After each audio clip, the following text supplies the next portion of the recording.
Cette séquence muette est l'unique enregistrement réel de Bruce Lee en situation de combat avant sa mort.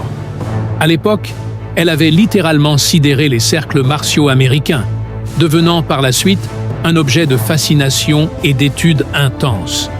Pourtant, nul n'a jamais percé son mystère.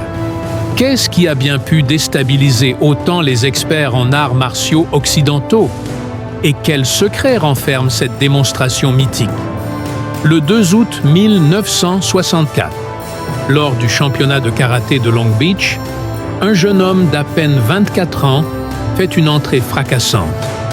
Il s'appelle Bruce Lee, et c'est la première fois qu'un Chinois fait une apparition aussi spectaculaire dans ce genre d'événement aux États-Unis. Il bluffe tout le monde avec des figures hallucinantes. Pompe sur 2 doigts, d'une seule main, poing fantôme, frappe éclair et kicks en rafale. Une démonstration tellement percutante que le public est littéralement en feu. Les légendes autour de la vraie puissance de Bruce Lee sont innombrables. On dit notamment qu'il pouvait envoyer 9 coups de poing par seconde, ou encore 6 coups de pied en un clin d'œil. Sa technique signature? Un enchaînement de 3 coups de pied en l'air, chacun à un angle différent. Les fans l'ont surnommé Lee le Triangle. Pendant le tournage du film Big Boss, une rumeur court, le célèbre champion de Muay Thai, surnommé le roi des poings, se rend à Bangkok pour défier Bruce Lee.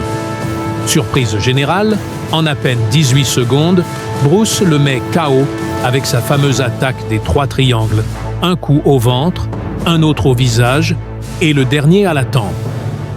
Fin du combat. Ce sera la défaite la plus marquante de la carrière du roi thaïlandais. Même dans ses films, les mouvements de Bruce Lee devaient être ralentis au montage, car sa vitesse naturelle dépassait ce que la caméra pouvait capter. Et ce fameux combat du tournoi de Long Beach, c'est justement sa vitesse incroyable qui rend l'action si difficile à analyser.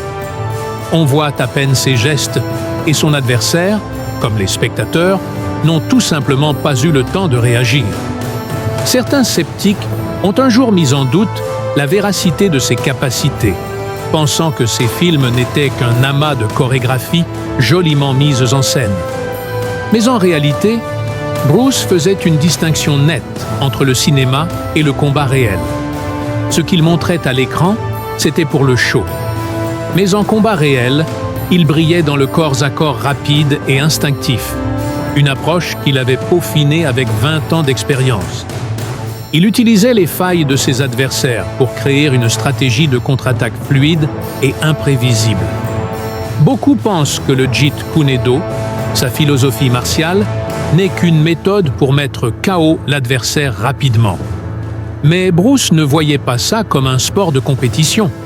Pour lui, c'était un chemin vers la perfection de soi.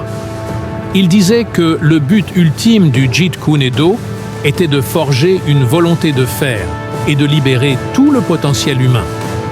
Un jour, lors d'un entraînement de musculation, Bruce se blesse grièvement à la colonne vertébrale. Verdict médical. Carrière finie. Mais en à peine 2 semaines, il commence à s'entraîner depuis son lit. Et 6 mois plus tard, il est de retour au sommet de sa forme, laissant ses médecins sans voix.